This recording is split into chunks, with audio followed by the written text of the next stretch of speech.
And they said it was you who banished me. Because you were Will.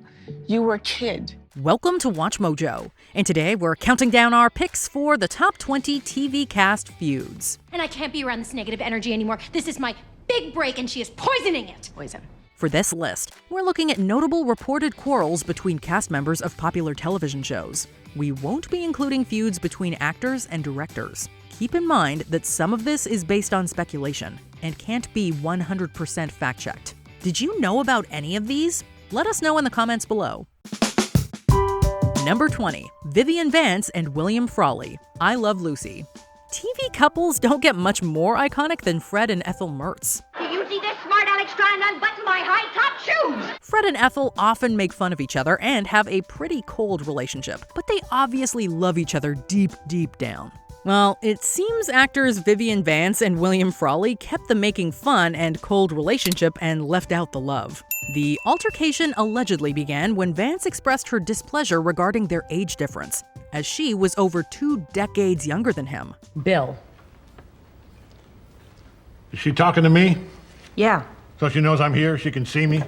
Frawley, for his part, reportedly called her awful names and openly declared that he wished she would leave Hollywood. Vance even apparently declined the opportunity for a Fred and Ethel spinoff, as she no longer wished to work with Frawley. Number 19. Charlie Sheen and Selma Blair. Anger Management.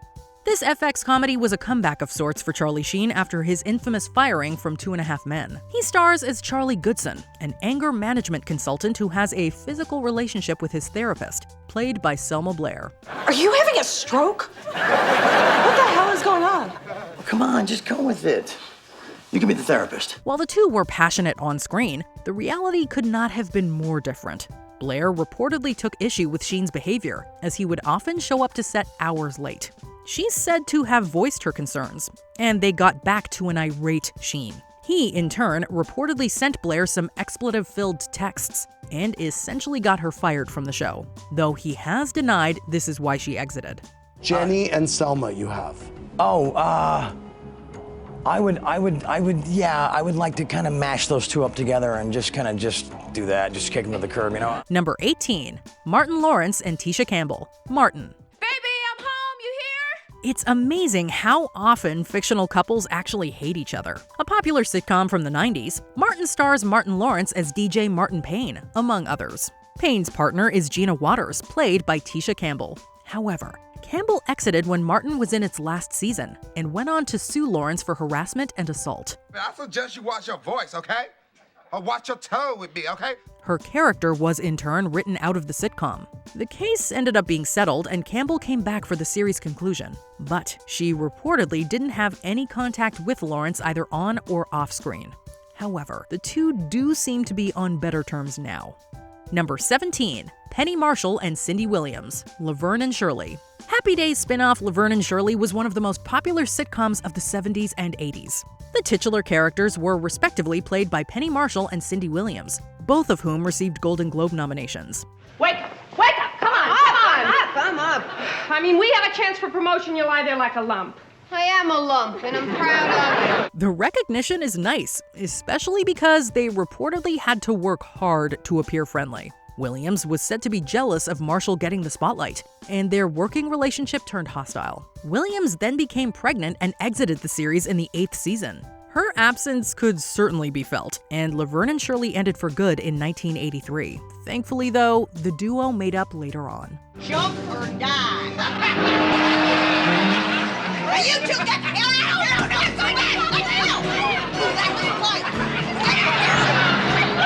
Number 16. Mark Harmon and Polly Perrette. NCIS. For 15 seasons, Mark Harmon and Polly Perrette worked together on the legendary NCIS, respectively playing Special Agent Leroy Gibbs and forensic specialist Abby Shudo. I just need to know how you knew that I found something. I did, Abby? Abby was a clear fan favorite, which made the news of her departure all the more devastating. According to The Wrap, Perrette was vocally against Harmon's dog being on set after it bit someone. This apparently ruined the relationship between her and Harmon, and they were reportedly kept apart in the aftermath. Perrette eventually left the show, though the exact why of it all is unclear. Actress Perrette, who left NCIS last year after playing forensic scientist Abby Shudo for 15 seasons, tweeting, "I am not coming back, ever." She also claimed she suffered, quote, physical assaults, and wrote on Twitter that she was, quote, terrified of Harmon and him attacking her. Number 15, Bruce Willis and Sybil Shepard, moonlighting. In this ABC dramedy, Bruce Willis and Sybil Shepard portrayed detective partners David Addison Jr. and Maddie Hayes. Talk about temperamental artists.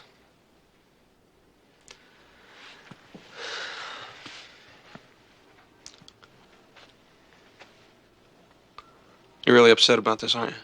The show was an enormous success and boosted both of their careers greatly. But even though it did fantastic things for them, that doesn't mean they always enjoyed the experience.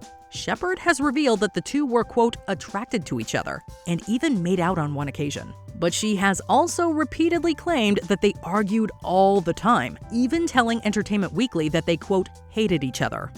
Thankfully, there doesn't seem to be any remaining bad blood. Shepard did have this to say in Willis's 2018 roast, though. I know we haven't had a conversation in 30 years, but we'll always have something more important. Residuals. Number 14, Kiefer Sutherland and Freddie Prinze Jr., 24. Freddie Prinze Jr. was brought on to 24 in its 8th and then final season, not counting Live Another Day, playing Director of Field Operations Cole Ortiz. But what could have been the role of a lifetime ended up becoming a living nightmare for the actor. Delta groups, this is base. Come in, Delta. Delta 1, go ahead. I need you to deploy all available TAC units to the 22nd floor of the Hart building. I have intel on a possible sniper. Prinze Jr. told ABC News that his time on 24 was, quote, terrible, and that Kiefer Sutherland, quote, was the most unprofessional dude in the world. Where are the hostiles? They're dead. You need to get him out of here. He's losing a lot of blood. Cole Ortiz, it's an honor to meet you. Thanks for doing this. He also claims that the whole thing actually made him, quote, want to quit the business. Prinze Jr. has not gone into deeper detail regarding Sutherland's supposed behavior, so the specifics remain rather elusive. Number 13, Jason Alexander and Heidi Swedberg, Seinfeld. Susan Ross is one of the most recurring side characters on Seinfeld, appearing in 29 episodes. Susan is an NBC employee who gets the axe due to her romantic association with George and eventually becomes his fiancé. I've never seen you smoke. Oh, yeah, well, big smoker. I gave it up for a while, but it was too tough. You know, we got the willpower. Oh, I don't like this one bit. She later passes away after repeatedly licking poisonous envelopes. According to Jason Alexander, this was because working with Swedberg was something of a struggle for him and other cast members. I couldn't figure out how to play off of her. While he has since clarified that it was nothing personal, he notably mentioned that their comedic sensibilities often clashed. Julia Louis-Dreyfus then casually said something about killing Susan off, so that is exactly what they did. How did it happen? Apparently the glue in the wedding invitations was toxic. Number 12, Stana Katic and Nathan Fillion, Castle. Do you mind? I'm trying to concentrate. Castle follows the adventures of a homicide detective and a mystery novel writer in New York City. While the two would eventually grow feelings for each other, their relationship had a rocky beginning, as Katic's detective was hesitant to work with a writer. This hesitancy perhaps mirrored real life, as Katic and Fillion allegedly couldn't stand each other when the cameras weren't rolling. According to an insider who spoke to Us Weekly, Fillion and Katic wouldn't talk to each other, and Katic would often be in tears due to their animosity. Towards the end, the two were apparently even forced into couples therapy to work out their issues. I'm done. Number 11, Betty White and B. Arthur, The Golden Girls. Oh, I've dreaded this day coming. I just can't do it. Rose, calm down. They may have been the Golden Girls, but they certainly weren't friends. White and Arthur appeared alongside each other on the hit TV show, with White playing the peculiar Rose Nyland and Arthur portraying divorcee Dorothy Zbornak. However, Betty and B's relationship wasn't nearly as happy as Rose and Dorothy's. According to Betty White, B tended to grow annoyed with her bubbly personality, a behavior B's adopted son attributes to her introversion. Forget it, I don't care. The minx can just sit there and we'll lose all our money, I don't care. B's dislike of Betty apparently grew even worse once Betty won an Emmy, with B allegedly angry that Betty won before her. B would eventually win the coveted trophy in 1988. 2 years after Betty White. Auf Wiedersehen, arrivederci, adios, hasta luego. Get lost. Number 10. William Shatner and almost everyone. Star Trek: The Original Series.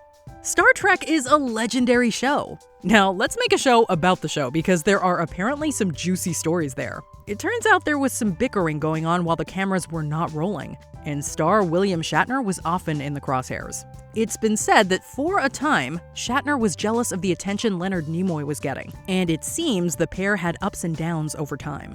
However, details are unconfirmed. Furthermore, Shatner has been dubbed, quote, self-centered or, quote, self-involved by different coworkers, and this resulted in tension with the likes of George Takei and James Doohan, to name a few.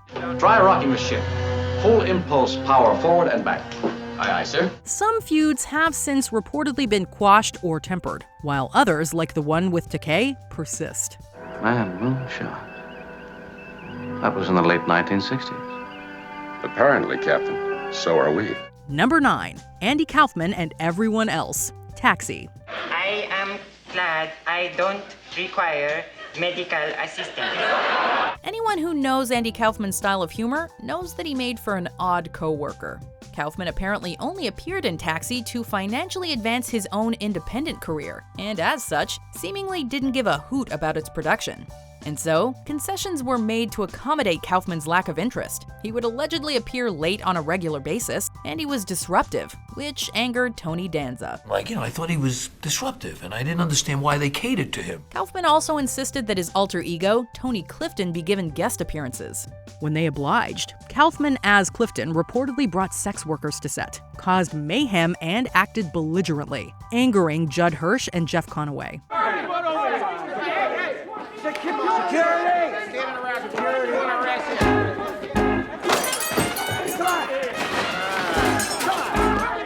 Number 8. Juliana Margulies and Archie Punjabi.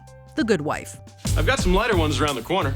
No, this one's fine. After 6 seasons portraying investigator Kalinda Sharma, Archie Punjabi left the show to pursue other interests. At the time, there was a rumor floating around that she left due to tension with star Juliana Margulies. The two supposedly didn't even film their final scene together, and production was forced to use a green screen. While Margulies stated that they filmed it like that because Punjabi was busy filming another show, Punjabi took to Twitter to declare, quote, "I was in New York ready to film the scene." When asked about the feud during a press tour, Punjabi told reporters that the drama would stay on the set of The Good Wife. Someone's lips are sealed. Does anyone ever surprise you? No. Even me? Especially you.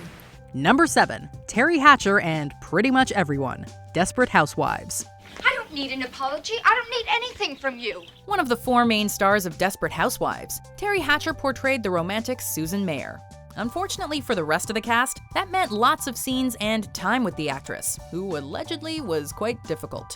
In terms of the case against her, apparently Hatcher physically distanced herself from her co-stars when the cameras weren't rolling. The writers had considered writing Hatcher out of the show, and Nicolette Sheridan once called Hatcher, quote, "the meanest woman in the world." When the cast gave the crew a goodbye gift, everyone but Hatcher signed it, with an inside source telling Celeb Buzz, quote, "the girls don't get along with Terry, so they organized this and left her out." You're right. I'm a mess. Number 6. David Duchovny and Gillian Anderson. The X-Files. I think what we feared were the possibilities. They may have played on-screen partners for years, but David Duchovny and Gillian Anderson had some difficulty getting along with each other when the cameras weren't rolling.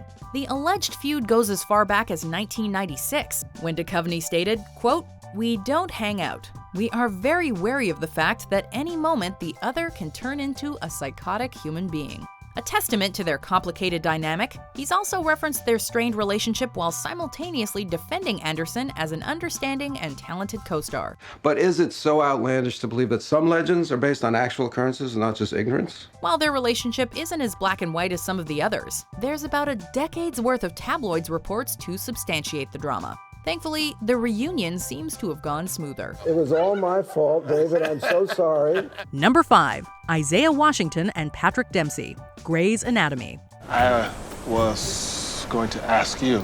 Ask me what? There was possible tension between these two actors even before the show began airing. Isaiah Washington had originally auditioned for the role of Derek Shepard, which ultimately went to Patrick Dempsey. One day, after the two argued about their fellow co-stars being late, Washington reportedly got in Dempsey's face and grabbed him by the neck, resulting in a violent brawl on set. After the fight, Washington jokingly told People magazine that he had never been that close to Dempsey before, and that he has, quote, really pretty blue eyes. Washington was later fired from the show after he supposedly used a homophobic slur towards his co-star T.R. Knight. If you're going to be accused of something, you don't go on the Golden Globes and use the very word that you've been accused of using. That was a huge mistake. Number 4. Shannon Doherty and Jenny Garth, Beverly Hills 90210. Kelly! Brenda, hi. According to these rumors, Beverly Hills is not where you want to be.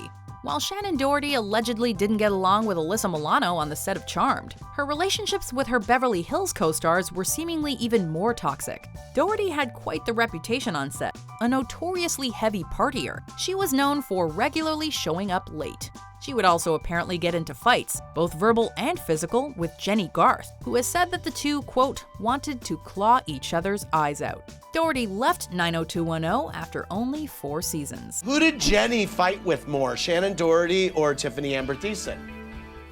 Shannon Doherty. Okay, very good. I'm pleading the fifth on that. Number 3. Lea Michele and Most People. Glee. Egotistical, narcissistic, self-important, and grandiose. These words perfectly describe Glee character Rachel Berry. But according to accounts, Lea Michele wasn't far off. It's okay to complain to me. It means we're friends. I think I just have this weird guilt trip thing about being friends with you because I was so awful to you in high school. Quinn and Britt hated you too, and that's mostly just because you sucked so bad and you walked with that weird feet pointing out thing. The story picked up steam in 2020 when actress Samantha Marie Ware claimed that Michelle had made, quote, traumatic microaggressions against her, making her Glee experience, quote, a living hell.